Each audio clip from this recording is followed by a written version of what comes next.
Let us return to Visual Studio and explore the generated files in some more detail. I will also show you which files are generated on disk.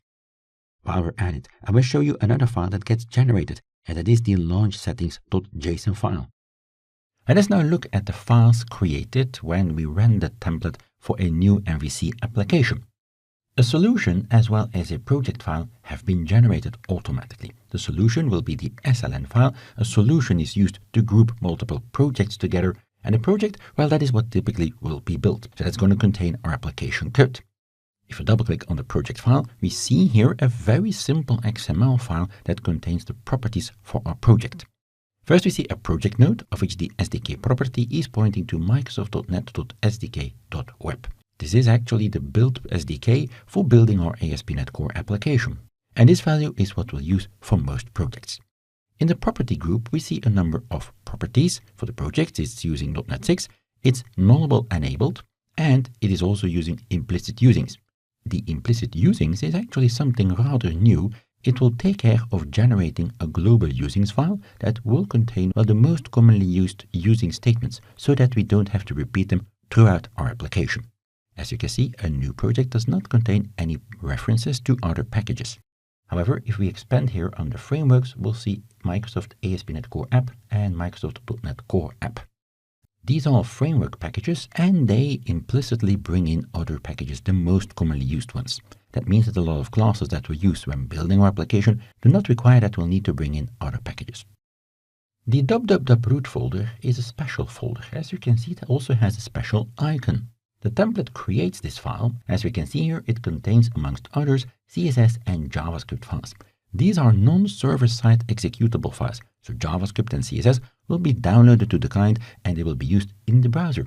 While all static files will need to go in that root folder. That's the place where ASP.NET Core will, by convention, look for static files. Also, will not place any C# code in here, since the code that is in here is also not reachable for the rest of our application. The template also already came with a number of libraries, like Bootstrap, jQuery, jQuery Validation, and jQuery Validation Unobtrusive. We will add those in our application manually later, but you can see already that the template also brings these along. Then there's a couple of folders, controllers, models, and views, and if you know anything about MVC, well, these folders will have to do with the code that we'll write to build our MVC-based application. We'll look at those later on. The program class, directly in the root here, is a very important class, and that will do a lot of things for our application. We'll look at its code and its functionality very soon. There's also an appsettings.json file, and that file contains, well, the application settings, the settings for our application. We will add things here, such as the connection string. If you know any ASP.NET MVC, so before .NET Core, you will probably remember the web.config. Well, the web.config is typically not used in ASP.NET Core applications. All settings that we can use from our application are now placed in this appsettings.json file. Now I skipped earlier the properties folder here, and that contains one more file, the launch settings file. The launchSettings.json file is another configuration file, but it will contain information on how to start your application when using it from Visual Studio. So it's actually a development-only file used to indicate how the application will run when we're using it from Visual Studio. We can see here that the project in fact contains two profiles. This first profile is used when running the application, so without IIS, whereas the second one contains settings to run the application through IIS. I'm not going to explain that here, but you can already see that there's a number of profiles, and based on the profile, the application will run on a different port.